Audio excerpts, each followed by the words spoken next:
Good morning, friends. Friends, welcome to my study channel, Amazing Study of Science. Friends, today we discuss biology first chapter, class 11th, the living world. First, the living world. What is living? सजीव क्या है? सजीव को हम किस लक्षणों के आधार पर बोल सकते हैं कि हाँ ये सजीव हैं? तो उसके लिए देखते हैं हम फ्रेंड्स 5 टर्म्स। सभी जीव वृद्धि करते हैं। जीवों के भार तथा संख्या में वृद्धि होना, ये दोनों वृद्धि के द्वियुग्मी अभिलक्षण हैं। किस आधार पर कह सकते हैं हम कि जीव हैं वो लिविंग हैं? तो फर्स्ट आता है growth, second reproduction, third metabolism, fourth cellular organisation और फिफ्थ है कॉन्शियसनेस। इन 5 में से हम कह सकते हैं हाँ कि इनके लक्षण के कारण सजीव होते हैं। बट ग्रोथ और रिप्रोडक्शन में कुछ एक्सेप्शन भी हैं, अपवाद भी हैं, जो नहीं मानते कि हाँ ये सजीव हैं। जैसे मान लीजिए पहाड़ है, वो वृद्धि कर रहा है, तो क्या वो लिविंग है? नहीं, वो नॉन लिविंग है। ऐसे ही रिप्रोडक्शन, खच्चर होते हैं, है ना, तो उनमें रिप्रोडक्शन नहीं होता, तो क्या वो लिविंग नहीं है? वो लिविंग है।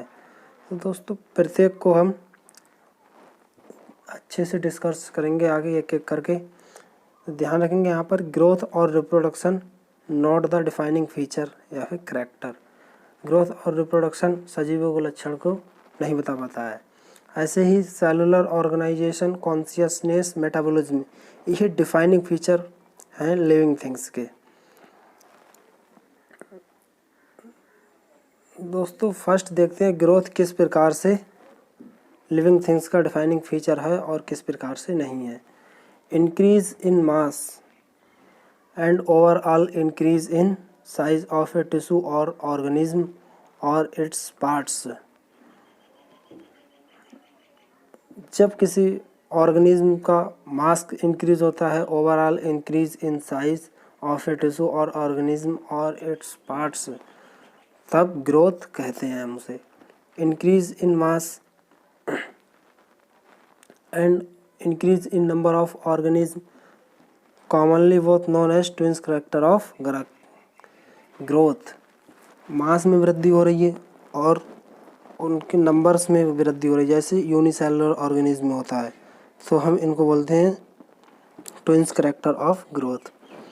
Growth is irreversible, permanent increase in size of an organism of the parts of an individual cell is growth is result of metabolism। Growth है वो मेटाबॉलिज्म का परिणाम है। ग्रोथ अगर किसी लिविंग थिंग्स एक बार बढ़ गया तो वो घट तो जाएगा नहीं, तो इरिवर्सिबल है, परमानेंट है। ध्यान रखेंगे दोस्तों। और किसका रिजल्ट है? मेटाबॉलिज्म का रिजल्ट है। तो इन सब करैक्टर के आधार पर लिविंग्स थिंग्स ग्रोथ शो करते हैं। नेक्स्ट देखते हैं, ग्रोथ 2 प्रकार से होती है, एक एनाबॉलिज्म रिएक्शन और कैटाबॉलिज्म रिएक्शन। एनाबॉलिज्म रिएक्शन जब इंक्रीज होंगी तो ग्रोथ होगी, और कैटाबॉलिज्म रिएक्शन जब डिक्रीज होंगी तो ग्रोथ होगी। एनाबॉलिज्म रिएक्शन अगर डिक्रीज होती है और कैटाबॉलिज्म रिएक्शन इंक्रीज होती है, तब अगर डीग्रोथ और नेगेटिव ग्रोथ, डीग्रोथ और नेगेटिव ग्रोथ। तो ग्रोथ के 2 टाइप्स ध्यान रखेंगे, एनाबॉलिज्म और कैटाबॉलिज्म। अगर anabolism reaction increase, catabolism decrease, तब ग्रोथ होगी। और देख अगर anabolism reaction decrease, catabolism reaction is increase, तब ग्रोथ नहीं होगी या फिर नेगेटिव ग्रोथ होगी। नेक्स्ट देखते हैं, ग्रोथ 2 टाइप्स की होती है, एक एक्सटेंसिव ग्रोथ और दूसरी एक इंटेंसिव, दूसरी एक्सटेंसिव ग्रोथ। एक्सट्रेंसिव ग्रोथ और इंट्रेंसिक ग्रोथ क्या होती है? जो इंट्रेंसिक ग्रोथ होती है वो अंदर की तरफ होती है, किसी लिविंग थिंग्स में अंदर की तरफ जो ग्रोथ होती है उसे बोलते हैं हम इंट्रेंसिक ग्रोथ, और यही defining feature of living organism होता है।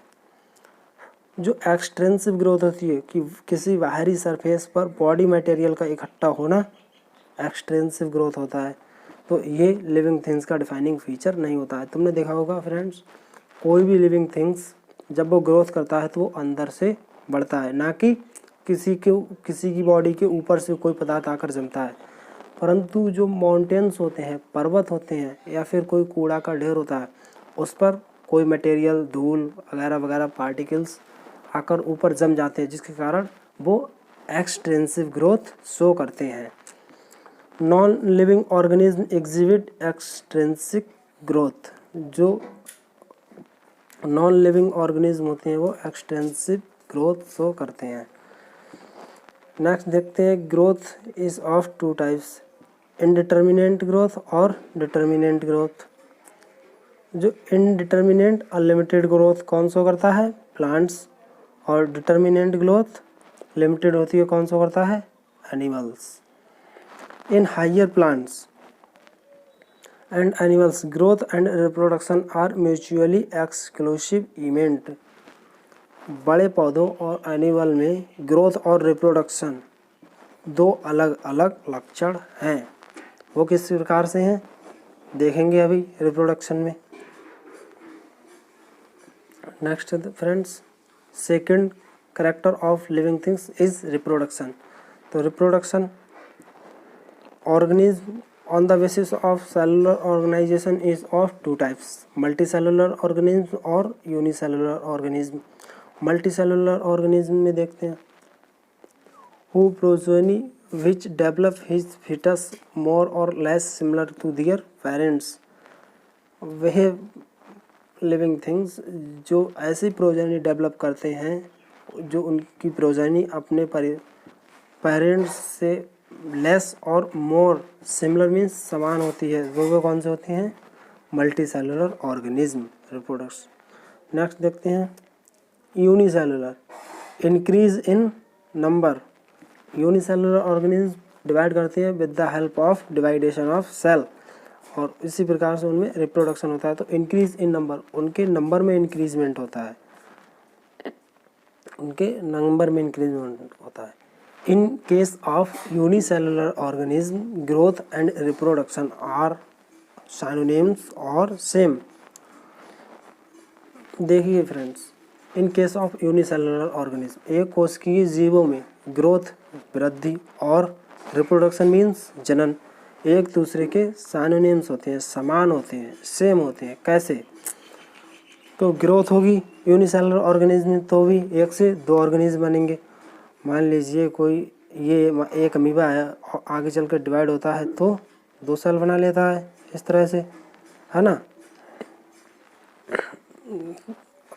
तो यही तो इसकी ग्रोथ है, और फिर वो रिप्रोडक्शन कर रहा है, मतलब फिर भी एक अमीबा डिवाइड होकर दो ऑर्गेनिज्म बना रहा है, तो दोनों समान हुए, ग्रोथ तथा रिप्रोडक्शन। इसलिए यहाँ पर बोला गया है कि यूनिसेलुलर ऑर्गेनिज्म में ग्रोथ और रिप्रोडक्शन एक दूसरे के समान होते हैं या सेम होते हैं। दोस्तों, कैसा लगा आपको कमेंट करके ज़रूर बताइए, और अगर आप चाहते हैं मैं किसी और टॉपिक पर वीडियो बनाऊं तो कमेंट कीजिए। गुड बाय फ्रेंड्स, जय हिंद।